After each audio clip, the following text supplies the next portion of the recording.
নতুন আরেকটি গুরুত্বপূর্ণ ভিডিও নিয়ে চলে আসলাম। ভিডিওটি না টেনে সম্পূর্ণ দেখার অনুরোধ রইল।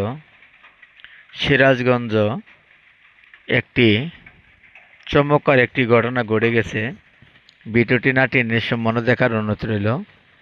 আর আমাদের চ্যানেলে যারা নতুন, অবশ্যই চ্যানেলটি সাবস্ক্রাইব করে বেল বাটন অন করে রাখবেন।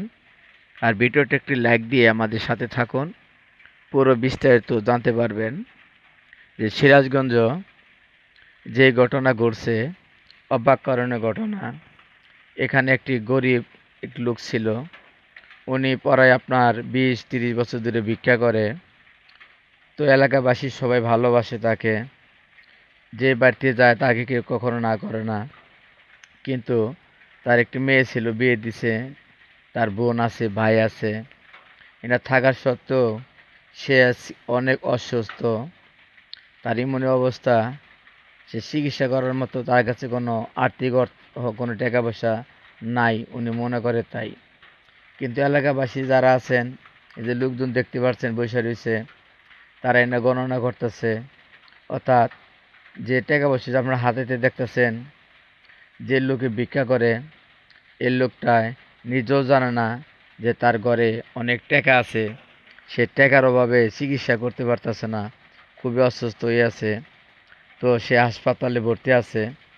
এখন এলাকাবাসী বলতেছে যে উনি অনেক দিন ধরে ভিক্ষা করে তার মেয়ে বিয়ে দিল, আত্মীয় স্বজনরে আনে যায়, আর আজকে উনি অসুস্থ, ওনার পাশে কোনো লোক।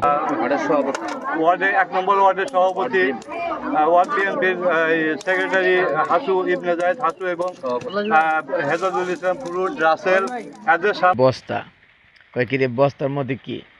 এখানে বস্তা বাইরে আইনা দেখে, ভাই অবাক করানোর ঘটনা। সেনে শুধু টাকা পয়সার অভাব নাই, টাকা অনেক নষ্ট হয়ে গেছে, পয়সায় গেছে। তারা কইতেছে যে দেখো এই লোকটা আজকে অসুস্থ, হাসপাতালে চিকিৎসা করতে পারতেছে না, কিন্তু নিজেও জানে না যে তার অ্যাকাউন্টে অনেক টাকা আছে। আসলে সে বয়স হয়েছে, বয়সের কারণে সে বুঝতে পারে না যে তার কাছে অনেক টাকা আছে। সে যে টাকা জমাইছে তার সন্তানের জন্য, তারও এরা স্মরণ নাই, কারণ অনেক বয়স হয়ে গেছে। বয়সের কারণে এই যে টাকা দেখতে পাচ্ছেন, অনেক লোকজন এই টাকা আতাইতেছে। দেখেন টাকা অনেক নষ্ট হয়ে গেছে। এই সিরাজগঞ্জ এই ঘটনা ঘটছে। তো ভিডিও আপনাদের কাছে কেমন লাগছে অবশ্যই আমাদের কমেন্ট করে জানাবেন। আর দেখেন ভাই, অনেক টাকা, দেখেন কি অবস্থা, টাকার পরিস্থিতি দেখতে পাচ্ছেন। টাকাগুলো নষ্ট হয়ে গেছে, অনেক টাকা পয়সায় গেছে। তো এতগুলো টাকা তার থাকার অবস্থায় সে চিকিৎসা করতে পারতেছে না, কারণ আসলেই উনি বয়স হওয়ার কারণে সে নিজেও জানে না যে আমার এতগুলো টাকা আমার ঘরে আছে। এলাকাবাসী, মায় মাপদর, এমনকি থানা থেকে লোক নিয়ে এই টাকার বস্তা খুলছে। এখানে অনেক টাকা। চলুন আমরা সেই একটুকা ভিডিও আমরা দেখে আসি, এমনকি তাদের মুখের কণ্ঠ আমরা শুনে আসি।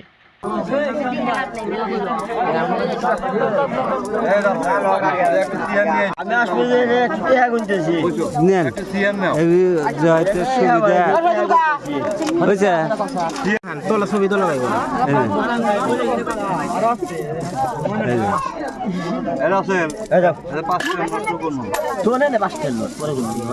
এরকম ঘটনা যদি আপনাদের বাড়ির পাশে হয়ে থাকে, তো আপনারা তাদের স্মরণে রাখবেন।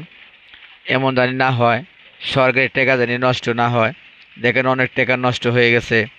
এই টাকাগুলো যদি আজকে থাকতো তার, সে বুঝতে পারতো, তাহলে এই টাকাগুলো সবাই ভাগ করে নিতে পারতো, একটি কাজে লাগতো। এই টাকাগুলো আজকে কোনো কাজে লাগলো না, টাকাগুলো অথচ নষ্ট হইলো। আপনাদের কাছে ভিডিওটি কেমন লাগছে অবশ্যই কমেন্ট করে জানাবেন। আপনারা ভালো থাকবেন, সুস্থ থাকবেন, আল্লাহ হাফেজ। দুইটাই আছে ছাড়বেন কোথায়? পাঠাবো অফিসে, নিউজ পাঠাবো।